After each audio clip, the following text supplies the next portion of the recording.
अकोले तालुक्यातील श्री क्षेत्र उंचखडक बुद्रुक येथे अतिशय भव्य रामनवमी उत्साह संपन्न झालाय।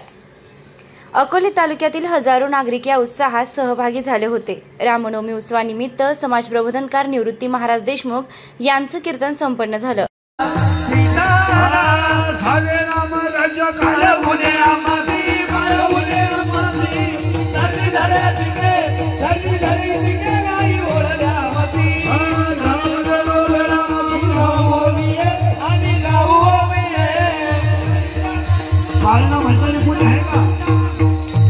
मागील आठवड्यात याच ठिकाणी भव्य अशा राम मंदिरात प्रभू श्रीराम यांच्या मूर्तीची प्रतिष्ठापना करण्यात आली। अकोलेचे आमदार डॉ. किरण लहामटे यांच्या हस्ते करण्यात आली आहे। आज रामनवमी असल्यामुळे अकोले तालुक्यातून भाविक खूप मोठ्या प्रमाणात हजर होते। यावेळी महिलांनी अतिशय सुंदर असा पाळणा म्हटला।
व माजी आमदार वैभवराव पिचड तसेच पंढरपूरचे कौलवार कुटुंब यांना प्रभू श्रीराम यांचे आरतीचा मान देण्यात आला। यावेळी जिल्हा परिषदच्या माजी अध्यक्ष शालिनीताई विखे, आमदार डॉ. किरण लहामटे, माजी आमदार वैभवराव पिचड, अभिनव शिक्षण संस्थेचे अध्यक्ष मधुकरराव नवले, अकोले एज्युकेशनचे अध्यक्ष सुनीलजी दातीर, सचिव सुधाकरराव देशमुख, आनंद गडचे अध्यक्ष रावसाहेब वागचौरे, SZ देशमुख यांच्यासह हजारो नागरिक उपस्थित होते। स्वराज्य माझासाठी संपादक आबासाहेब मंडलिक, श्री क्षेत्र राममाळ, अकोले, अहिल्यानगर। राममाळावर जिथे यशवंत बाबांची, महामती महाराजांची ही पुण्यभूमी आणि येथे प्रभू श्रीरामाचा पदस्पर्श ज्यावेळेला अगस्त्य महाराजांच्या वास्तव्यात प्रभू श्रीराम होते त्यावेळेला इथे येऊन गेले। अशी पावनभूमी आज तिथं आपल्या महाराष्ट्राचं भूषण आदरणीय निवृत्ती महाराज इंदुरीकर, आपल्या तालुक्याचे सुपुत्र यांची कीर्तवृत्ती सेवा झाली आणि ज्यांनी खरं तर हे कीर्तन ऐकलं ते मी म्हणतो विशेष भाग्यशाली, कारण डोक्याला मुंग्या नाही आल्या, डोक्यात प्रकाश पाडला सगळ्यांनी, त्याबद्दल बाबांचं मनापासून धन्यवाद। या निमित्तानं आपल्या नगर जिल्ह्याच्या, अहिल्यानगर जिल्ह्याच्या माजी जिल्हा परिषद अध्यक्षा आदरणीय शालिनीताई विखे पाटील या पण पालकमंत्र्यांचा निरोप घेऊन इथं आल्यात, त्यांचंही मनापासून स्वागत, सगळ्या व्यासपीठाचं स्वागत, उपस्थितांचं सगळ्यांचा आभार। खरं तर केळुंगर त्या गावात असाच बऱ्याच वर्षापासून राम जन्मोत्सवाचा आदिवासी भागामध्ये कार्यक्रम असतो आणि म्हणून मी पहिल्यांदा जाणार आहे, त्यामुळं प्रोटोकॉल थोडासा बाजूला सरळ, जास्तीचं न बोलता पण एवढं सुरेख मंदिर, गेल्या वर्षी अयोध्येमध्ये श्रीरामानं मंदिरामध्ये प्राणप्रतिष्ठा झाली आणि प्रभू श्रीराम विराजमान झाले, त्याच दिवशी इथं संकल्प सोडला गेला की 1 वर्षामध्ये आम्ही हे मंदिर पूर्ण करू आणि आज सुंदर असं, मला वाटतं आपल्या सगळ्या परिसरामध्ये नगर जिल्ह्यामध्ये दगडाचं सुंदर असं रामाचं मंदिर उभं केलं। एकदा ज्यांनी हातभार लावला त्यांच्यासाठी आणि या पुढचं प्रभू रामचंद्र अयोध्येतही विराजमान झाले, राममाळावरती अकोले तालुक्यात विराजमान झाले। आता आपल्या आयुष्यात राम येवो यासाठी आपण प्रयत्न करू, भावबंधाला त्रास देणार नाही, शेजाऱ्याला त्रास देणार नाही, देशभक्ती अहोरात्र आपल्या नसानसाने भिनवणं, हा भारत देश, हा हिंदुस्थान आपला आहे म्हणून इथून पुढे जगू एवढी प्रतिज्ञा करतो आणि थांबतो। जय हिंद। आणि या रामनवमीच्या एक पावन पर्वावरती खऱ्या अर्थाने या भूमीला प्रभू रामचंद्राचे पदपावन म्हणून या ठिकाणी झालेलं आहे। आणि अशा या शुभमुहूर्तावरती प्रवचनरूपी ज्यांनी सेवा केली ते आदरणीय निवृत्ती महाराज देशमुख खऱ्या अर्थाने एक मागच्याच वर्षीचा योग आहे की वंदनीय पिचड साहेब या ठिकाणी आले होते आणि त्यावेळेसही त्यांनी या ठिकाणी सांगितलं होतं की प्रभू यशवंत बाबांच्या माध्यमातून जी प्रभू रामचंद्राची मूर्तीची सेवा झाली आणि त्या दृष्टिकोनातून ज्यावेळेस सेवा करता करता या ठिकाणी प्रभू रामचंद्र खऱ्या अर्थाने या ठिकाणी आले होते आणि आल्यानंतर आपण बघतोय का त्याच्यानंतरचा जो या संपूर्ण भूमीचा नुसतं अकोल्याचा नाही म्हणणार की संपूर्ण भूमीचा एक नावलौकिक देखील वाढला गेला आणि विकासाचं पर्व देखील खऱ्या अर्थाने पार पडलं गेलं। गोरगरीब माणसांच्या समस्या आहेत त्या प्रभू रामचंद्राने खऱ्या अर्थाने आपण म्हणतो की दगड स्वरूपामध्ये फक्त नाव प्रभू रामाचं नाव टाकलं आणि तो दगड समुद्रावरती तरंगला। तसं खऱ्या अर्थाने या पावनभूमीला प्रभू रामचंद्राचे पाय लागले आणि खऱ्या अर्थाने आपण सर्वजण या ठिकाणी एक पावन झालेलं आहे असं या ठिकाणी आपण मानतो।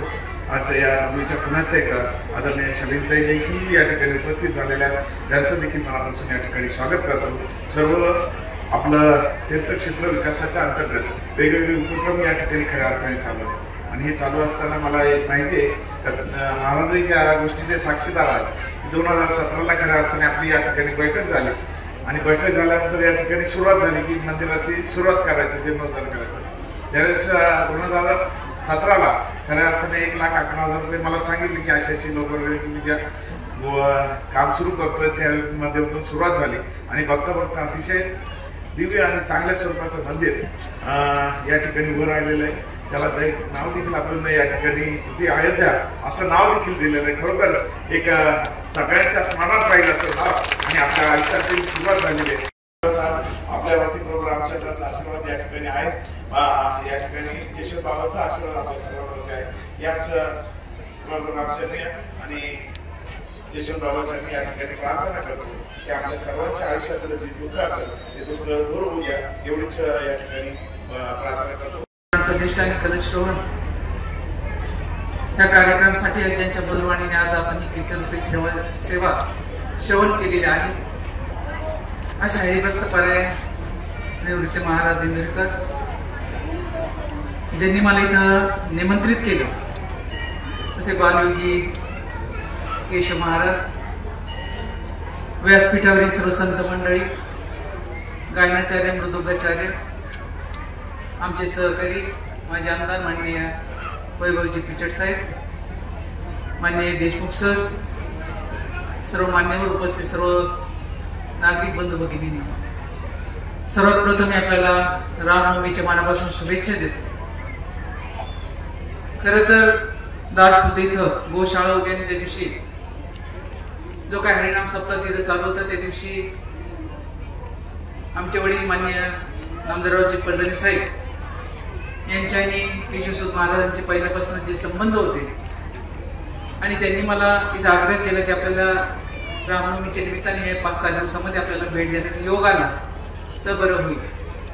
वास्तविक आज संपूर्ण देशामध्ये रामनवमीचे सगळीकडे हे चांगले कार्यक्रम सुरू झालेले आहेत। प्रत्येक ठिकाणी कीर्तनरूपी सेवा बरेच लोक तिथे श्रवण करत आहात आणि आपण तर फार भाग्यवान आहोत कारण रामांच्या पावलांनी म्हणजे पदस्पर्शित झालेला आहे या जागेमध्ये। मी खरं आज इंदुरकर महाराजांचं कीर्तन नेहमी वेगवेगळे ऐकत असते, परंतु आजचं कीर्तन मला इथं भुकलं कारण आज बरेच वर्ष साधन बाकीचे कार्यक्रम असल्यामुळे मला हे कीर्तनरूपी सेवा श्रवण करता आली नाही। परंतु ज्यांनी हे व्हिडिओ काढला असेल तर निश्चितच मला जर मिळाला ऐकायला तर निश्चितच मी इथे जाता जाता ही कीर्तनरूपी सेवा श्रवण करेन। आपल्याला माहिती आहे की महाराष्ट्र ही संतांची भूमी आहे आणि मोठे मोठे संत आपल्या महाराष्ट्रामध्ये होऊन गेलेले आहेत आणि त्यातल्या त्यात आपण अहिल्यानगर जिल्हा फार भाग्यवान आहे। अनेक संतांचे पाऊल आपल्या या जिल्ह्याला लागलेले आहे, अनेक संतांचे आशीर्वाद तुम्हाला आम्हाला मिळालेले आहे। मी नेहमी सांगत असते की जर रहदारीमध्ये एखादा ऍक्सिडेंट झाला, हात मोडला, पाय मोडला तर आपण परमेश्वराला म्हणतो बाबा मी एवढं मोठं काय पाप केलं की हात मोडला, आपण डॉक्टरकडे जातो, डॉक्टर सांगतात तुला 5 लाख रुपये 10 लाख रुपये खर्च येईल परंतु परमेश्वराने एवढा मोठा आपल्याला देह दिलेला आहे, प्रत्येक अवयवाचा विचार किंमत आपण शब्दामध्ये करू शकत नाही. म्हणून परमेश्वराने आपल्याला एवढा मोठा देह दिलेला आहे की प्रत्येक अवयवाचा आपण जर वापर चांगल्या पद्धतीने केला तर परमेश्वर तसा तथास्तु म्हणत असतो. आणि हे तथास्तु म्हणत असताना स्वतःसाठी सर्व जगतात, परंतु आपण एक समाजाचा देण असतो, समाजासाठी काहीतरी केलं पाहिजे हे भावनेने आपण चांगल्या पद्धतीने काम केलं पाहिजे. आणि रामाचं महत्व सर्वांना माहिती आहे. अयोध्येमध्ये जेव्हा राम मंदिराची प्राणप्रतिष्ठा झाली त्यावेळेस आपल्या देशाचे पंतप्रधान माननीय मोदी साहेब असतील, आपण सर्व भक्तगण असत, मोठ्या जोशाने आपण तो उपक्रम त्यावेळेस साजरा केलेला आहे. आणि हा साजरा करत असताना जे रामाने स्वतःच्या आयुष्यामध्ये एक वचनी एक बाणी, प्रामाणिकपणा आणि आलेल्या संकटांना सामोरं जाऊन जे काही कर्तव्य पार पडलेलं आहे त्याच पद्धतीने आपल्याला सर्वांना हे कर्तव्य पार पडायचं आहे. परमेश्वराच्या नावामध्ये एवढी मोठी ताकद आहे. जर आमची एखादी राजकारणाची जर सभा असते तर गाडी पाठवून आमच्या महिला भगिनी कधी एवढ्या मोठ्या संख्येने उपस्थित राहिल्या नसत्या. परंतु आज देवाच्या नावामध्ये शक्ती असल्यामुळे स्वतःच्या पावलाने सर्व आमच्या महिला भगिनी इथं चालत आलेल्या आहेत. म्हणून आपण सर्वांनी देवावर विश्वास ठेवा, फक्त अंधश्रद्धेला बळी पडू नका. या निमित्ताने आज जी कीर्तनरूपी सेवा महाराजांनी केलेली आहे आणि यशवंत बाबांचे आशीर्वाद तुम्हाला आम्हाला सर्वांना लाभलेले आहे. त्याच्यामुळे ह्या मोठ्या लोकांचं जे योगदान आहे हे एक-दोन लक्षात घेऊन इथून पुढच्या काळामध्ये आपल्याला काम करायचं आहे. आणि जिथं जिथं सहकार्य लागेल, मी नेहमी सांगत असते की विखे पाटील परिवार राजकारणी नसून समाजकारणी आहे. आणि समाजकारणापेक्षाही वारकरी संप्रदायाचे विचार घेऊन आतापर्यंत ही चौथी पिढी काम करत आलेली आहे. आणि इथून पुढच्याही काळामध्ये जोपर्यंत जीवात जीव आहे तोपर्यंत ही वारकरी संप्रदायाचं काम असंच चालू राहणार आहे. जिथे जिथे अडचण असेल तिथे तिथे निश्चितच आमचा हा परिवार आपल्या पाठीशी खंबीरपणे उभा. सगळी यशवंत बाबांच्या चरणी सदैव लीन असायची. त्यांचं ते काम म्हणून माझं भाग्य की आज हा सत्कार स्वीकारायची वेळ भाग्य मला लाभलेला.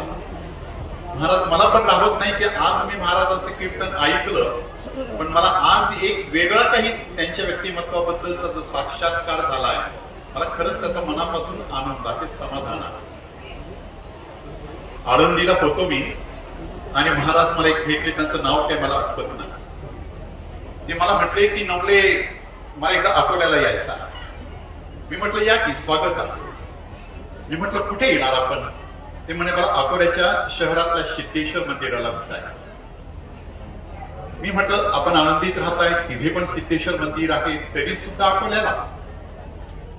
तेव्हा ते म्हटले की नाही, अकोल्याच्या सिद्धेश्वर मंदिराचं पुराणकालीन महत्व तुम्हाला माहिती नाही, ते मला माहिती आहे. प्रभू रामचंद्रांचा पदस्पर्श झाला आणि साक्षात शंकर प्रकटले ते सिद्धेश्वर. हे त्यांनी सांगितलं. कितीतरी महती आपल्या तालुक्याची आहे पण आपण ती जाणीत नाही.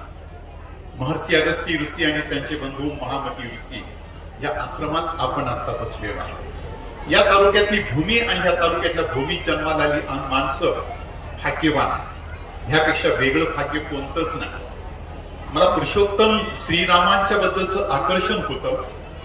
आम्ही सपत्नीक श्रीलंका गाठली आणि अशोक वाटिकेमध्ये काही दिवस राहिलो.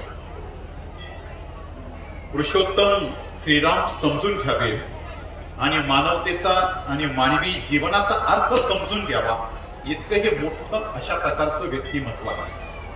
मी अधिक वेळ घेणार नाही. महाराजांनी फार सुंदर रामचंद्रांचं आपल्या सर्वांच्या समोर प्रत्यक्ष दर्शन घडवलंय. अशी आपली ही भूमी आहे. महामती ऋषींच्या आश्रमामध्ये यशवंत बाबांनी जे काही उभं केलं, आज त्याला बहर आलाय, बहर आला. आज हे सगळं जे काही आपण अनुभवतोय ते सगळंच अद्भुत आहे. यापूर्वी कधी विचार केला नव्हता असा. या सगळ्याच आध्यात्मिक अशा प्रकारच्या दर्शनाच्या आणि इथे येऊन तो आनंद लुटण्याची संधी आपल्या सर्वांना मिळाली, तशी ती मलाही लाभली. आयोजक संयोजक सर्वांच्या प्रती आदर व्यक्त करून थांबतो. धन्यवाद. आणि उपस्थित सर्व रामभक्त, सियावर रामचंद्र की, जोरात आवाज आला पाहिजे. सियावर रामचंद्र की। अयोध्येच्या आंदोलनामध्ये सुरुवात अगस्ती आश्रम आणि राममाळावरूनच झाली. गुरुवर्य एच झेड देशमुख सर यांच्या मार्गदर्शनाखाली हा तालुका पिंजून काढण्याचं भाग्य त्या कालखंडामध्ये आम्हाला मिळालं. राम मंदिराचा संपूर्ण इतिहास आपल्याला सर्वांना माहिती आहे, परंतु मी या ठिकाणी एकच सांगेन की रामाची प्राण प्रतिष्ठा अयोध्येमध्ये करण्यापाठीमागे एकच उद्देश होता की प्रत्येकाच्या मनामध्ये राम उतरला पाहिजे, राम राज्य या ठिकाणी निर्माण झालं पाहिजे. आणि हे आपण सर्व आजच्या संकल्पित मंदिराच्या निर्माणामधून या तालुक्यामध्ये राम राज्य निर्माण होईल आणि प्रत्येकाच्या हृदयामध्ये राम होईल, अशा पद्धतीचा सदिच्छा व्यक्त करतो. जय श्रीराम.